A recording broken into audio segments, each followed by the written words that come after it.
Adhesive capsulitis of the hip, or ACH, is a rare but impactful condition that many people have never heard of. While most are familiar with frozen shoulder, the hip version remains underrecognized and poorly understood. Patients with ACH experience pain and a significant restriction in hip movement, which can severely affect daily life. Unlike its shoulder counterpart, research on ACH is limited, and there are no standardized criteria for diagnosis or treatment. In this video, we'll explore what makes ACH unique, how it presents, and what current science says about managing this challenging condition. Let's begin by understanding its basic features and why it's so important to raise awareness. ACH is often called frozen hip because it shares similarities with frozen shoulder. The hallmark symptoms are pain and a marked decrease in both active and passive range of motion, especially when rotating the hip. This can make everyday activities, like sitting cross-legged or bending, extremely difficult. ACH tends to resolve on its own, but recovery is often slow and frustrating. Because it's less studied than frozen shoulder, many patients and even some clinicians may not recognize it right away. Understanding the basics of this condition is the first step toward better care and outcomes. Adhesive capsulitis of the hip is much less common than its shoulder counterpart. While frozen shoulder affects about 2% to 5% of the general population, ACH is believed to be even rarer. Limited data suggest that ACH primarily affects middle-aged individuals, with a higher prevalence among women and those with diabetes or thyroid disorders. However, because the condition is underreported and understudied, the true prevalence remains unclear. Recognizing who is most at risk can help clinicians identify ACH earlier and provide more targeted care. Underlying process of ACH involves inflammation and fibrosis of the hip joint capsule. This leads to pain and a progressive loss of motion. In the shoulder, adhesive capsulitis is known to progress through 3 stages: freezing, frozen, and thawing. Although less is known about the hip, it's believed to follow a similar pattern. Inflammatory cytokines and fibroblastic proliferation play key roles in this process. However, the exact details and stages of ACH are still being studied, and more research is needed to fully understand how the condition develops and resolves. Although the clinical course of ACH is not as well defined as frozen shoulder, many experts believe it progresses through similar stages. Initially, patients experience increasing pain and stiffness, known as the freezing stage. This is followed by a period where the hip remains stiff but pain may lessen, the frozen stage. Finally, gradual improvement in motion and reduction in symptoms mark the thawing stage. However, the duration and severity of each stage can vary widely between individuals. Understanding these stages helps guide treatment and set realistic expectations for recovery. Several risk factors have been identified for ACH, though the evidence is still emerging. Trauma or participation in sports can sometimes trigger the condition. Biomechanical influences from the lumbar spine, sacroiliac joint, or lower limb joints may also play a role. Diabetes and thyroid disorders are known risk factors for frozen shoulder and appear to increase the risk for ACH as well. Interestingly, studies have not found strong links between these risk factors and recurrence of symptoms, but further research is needed to clarify their roles. Patients with ACH usually present with a gradual onset of hip pain, stiffness, and restricted range of motion, especially in rotation and flexion. One of the most telling symptoms is the inability to sit cross-legged on the floor. Difficulties with daily activities that require hip flexibility, such as changing direction or bending, are common. Clinicians often use tools like the Visual Analog Score and the Hip Disability and Osteoarthritis Outcome Score, HOOS, to document the severity of symptoms and track progress over time. Diagnosing ACH can be tricky because its symptoms overlap with other hip conditions. There are no universally accepted diagnostic criteria, and imaging studies often appear normal except for mild degenerative changes.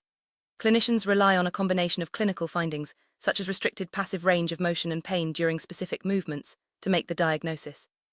Measuring the distance from the knee to the floor when sitting cross-legged can provide a quantifiable indicator of hip flexibility and help assess severity. While standard X-rays are usually normal in ACH, advanced imaging techniques like magnetic resonance arthrography, MRA, or computed tomography arthrography can reveal subtle changes. These may include thickening of the joint capsule, obliteration of the joint cavity, or contrast leakage. Such findings help rule out other causes of hip pain and support the diagnosis of ACH. However, these imaging features are not always present, and their interpretation requires expertise. Lab tests are not used to diagnose ACH directly, but they help rule out other causes of hip pain, such as infection or inflammatory arthritis. Blood tests like complete blood count, erythrocyte sedimentation rate, and C-reactive protein are commonly checked. In cases where infection is suspected, joint aspiration may be performed. Additional tests for autoimmune markers can help exclude other inflammatory diseases, ensuring that the diagnosis of ACH is accurate. Most cases of ACH are managed conservatively, especially in the early stages. This approach includes oral medications, such as non-steroidal anti-inflammatory drugs, NSAIDs, and physical therapy. The primary goal is to relieve pain and restore range of motion. While NSAIDs are commonly used, there is limited evidence that they alter the course of ACH. Physical therapy, focusing on stretching and strengthening exercises, has shown good results in some patients, but there is no standardized exercise regimen for ACH yet. Oral steroids may provide early benefits in terms of pain relief and improved function for ACH patients, similar to their use in frozen shoulder. However, robust studies specifically evaluating steroid use in ACH are lacking. Some clinicians recommend a short course of oral steroids during the initial stage of the condition, but more research is needed to establish clear guidelines and understand their long-term effects. Physical therapy is a cornerstone of ACH management. Stretching and strengthening exercises aim to reduce pain and gradually restore hip mobility. Some studies have reported that a majority of patients recover significant function with active stretching exercises over time. However, there is no consensus on the best type or frequency of exercise, and regimens are often adapted from those used for frozen shoulder. Developing standardized protocols could help improve outcomes for ACH patients. Intra-articular injections are commonly used to manage hip pain, especially in osteoarthritis, and have been adapted for ACH. These injections typically contain corticosteroids and local anesthetics and are performed under imaging guidance to ensure accuracy. While injections can provide symptom relief, protocols for ACH are less established than for the shoulder. Some studies have explored hydrodistension techniques, but more research is needed to determine the most effective approach for ACH. Hydrodistension, or joint capsule expansion, is a technique where fluid is injected into the hip joint to stretch the capsule and relieve symptoms. This method has shown promise in some studies, but can cause significant pain during the procedure for a small percentage of patients. The goal is to expand the capsule rather than rupture it, as the hip joint's thick structure makes rupture challenging. Further studies are needed to refine this technique and assess its long-term benefits. Patients who do not respond to conservative treatments, surgical options may be considered. These include manipulation under anesthesia, MUA, and arthroscopic capsular release, ACR. MUA involves moving the hip while the patient is under anesthesia to break up adhesions, but carries risks such as femoral neck fracture if too much force is applied. ACR is a minimally invasive procedure that releases the tight capsule. Both procedures are reserved for severe or persistent cases. Manipulation under anesthesia is performed by placing the affected hip in a figure-of-4 position and applying gentle pressure to break adhesions. This procedure is done under general anesthesia to minimize discomfort. Surgeons must be cautious to avoid complications, such as fractures, by using controlled force. While MUA can provide immediate improvement in motion, its long-term benefits compared to conservative management remain unclear, and it is not always necessary for ACH. Arthroscopic capsular release is a minimally invasive surgery where the tight hip capsule is carefully cut to restore movement. This procedure is especially useful when there are combined problems, such as labral tears or advanced degeneration. Studies have shown early improvements in pain and range of motion after ACR, but most patients, even those treated conservatively, improve over time. Surgery is typically reserved for those who do not respond to other treatments. Natural history of ACH is not fully understood, but most patients eventually recover, often without surgery. Recovery can take months or even years, and the degree of improvement varies.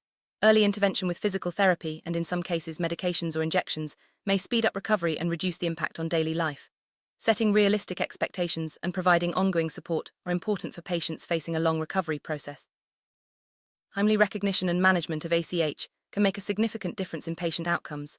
Early intervention with physical therapy, medications, or injections may help prevent long-term disability and improve quality of life.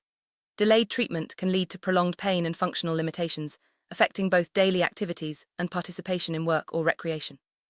Encouraging patients to seek care early and educating clinicians about ACH are key steps toward better outcomes. One of the biggest challenges in ACH is the lack of standardized diagnostic criteria. Without clear guidelines, it's difficult to compare results across studies or develop effective treatment protocols. Collaborative efforts among orthopedic surgeons and physiotherapists are needed to establish consensus guidelines. Standardized criteria will improve diagnosis, enable better research, and ultimately lead to more effective management strategies for ACH. Advanced imaging techniques, such as magnetic resonance arthrography, can provide detailed insights into the hip joint and help identify subtle changes associated with ACH. These tools are especially valuable for detecting capsular thickening and joint cavity changes that may not be visible on standard X-rays. As imaging technology advances, it may become easier to diagnose ACH accurately and monitor treatment progress. There is a growing need for standardized physical therapy protocols for ACH. These should include specific exercises, frequency, intensity, and progression levels tailored to the stage of the condition. Home-based programs can enhance accessibility and adherence, giving patients a structured plan to follow outside the clinic. A comprehensive rehabilitation approach could improve long-term outcomes and reduce the risk of recurrence. Educating patients about ACH is crucial for successful management. Patients should understand the nature of the condition, expected recovery timeline, and the importance of adhering to therapy and exercise regimens. Clear communication between healthcare providers and patients can help set realistic expectations and encourage active participation in the recovery process. Despite growing interest, many questions about ACH remain unanswered. There is a need for more rigorous research to clarify its pathophysiology, establish diagnostic criteria, and evaluate treatment outcomes. Collaborative studies and clinical trials will help fill these gaps and provide evidence-based guidance for clinicians and patients alike. Looking ahead, the future of ACH management lies in developing standardized diagnostic and treatment protocols, improving imaging techniques, and conducting high-quality research. By addressing these challenges, we can improve outcomes for individuals suffering from this debilitating condition and ensure that patients receive timely and effective care. Sum up, adhesive capsulitis of the hip is a rare but significant condition that can greatly impact quality of life. Early recognition, patient education, and a multidisciplinary approach to management are essential. While most patients recover over time, ongoing research and collaboration are needed to develop better diagnostic tools and treatment strategies. Living with ACH can be challenging, but with the right support and management, most people can regain function and return to their normal activities. Staying informed, following therapy recommendations, and maintaining open communication with healthcare providers are key to a successful recovery journey. ACH remains a clinical enigma, but by raising awareness and encouraging further research, we can improve diagnosis, management, and prognosis for patients. Collaborative efforts among clinicians, researchers, and patients will be vital in advancing our understanding and care of this condition. Adhesive capsulitis of the hip is an underrecognized and poorly understood condition that deserves more attention. By increasing awareness, updating diagnostic trials, and supporting rigorous research, we can develop more effective treatment protocols and improve outcomes for those affected. Thank you for joining us on this journey to better understand ACH.